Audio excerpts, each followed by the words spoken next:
এক সময়ের কথা, ঘন জঙ্গলের পাশে ছিল একটি জলাভূমি। সেই জলাভূমিতেই থাকতো এক বোকা কুমির, আর বনের পাশেই থাকতো বুদ্ধিমান শিয়াল। শিয়াল প্রতিদিনের মতো পানি খেতে নদীর ধারে এলে কুমিরের সঙ্গে তার গল্পগুজব হতো।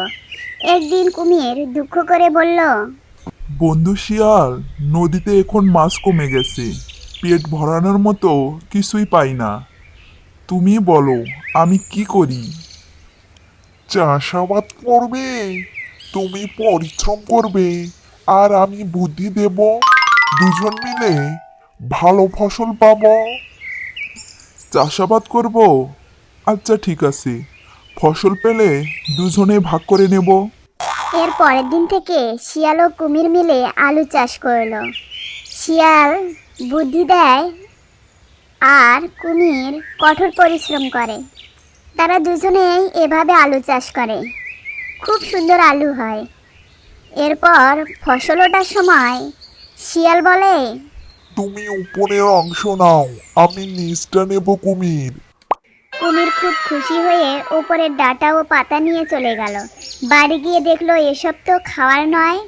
আর শিয়াল সব আলু নিয়ে নিজের ঘরে ভোজ দিল। কুমির বোকামিতে পড়ে রইল। প্রথমবার সে ঠকলো কুমির। এরপরে তবুও কুমির আবার এসে বলল, বন্ধু শিয়াল, এবার আর ঠকিও না। চলো, আবার আমরা চাষ করি। ঠিক আছে, এবার ধান চাষ করি। চলো। এবার তারা ধান চাষ করলো। ধান ফলার পর শিয়াল উপরের শীষ কেটে নিল। কুমির টেনে তুললো গাছের নিচের গোড়া। কুমির আবার ঠকলো, নিচে তো কিছুই নেই। আর শিয়াল পেল সোনালি ধানের গোছা। না, এভাবে আর না। আমি খালি শিয়ালের কাছে ঠকে যাচ্ছি বারবার। সে আমাকে ঠকিয়ে সব নিয়ে যাচ্ছে। কুমির আবার তৃতীয়বারের মতো চাষ করতে রাজি হয়ে শিয়ালের কাছে এলো। শেষবার চেষ্টা করছি, এবার কিন্তু সত্যি আমি তোমার উপর ভরসা করছি। ঠিক আছে, এবার আখ লাগাবো। এবার তারা আখ চাষ করছে। ফসল দারুণ হয়েছে। কুমির ভাবলো এইবার সে বুদ্ধিমান হয়েছে। তাই সে আখের ওপরের পাতা আর নিচের শিকড় নিজের জন্য কেটে নিল, আর শিয়ালের জন্য রেখে দিল মাঝের অংশ।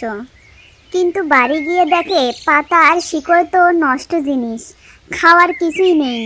আর শিয়াল মাঝখানের নরম আখের মাঝে মিষ্টি অংশ চিবিয়ে চিবিয়ে খেলো। কুমির তখন বুঝলো শিয়াল প্রথমবারেই তাকে ঠকিয়েছিল। যদি তখনই সাবধান হতো, তবে পরের দুবার আর তাকে ঠকতে হতো না। বন্ধুরা, লাইক করো, কমেন্ট করো এবং সাবস্ক্রাইব করো।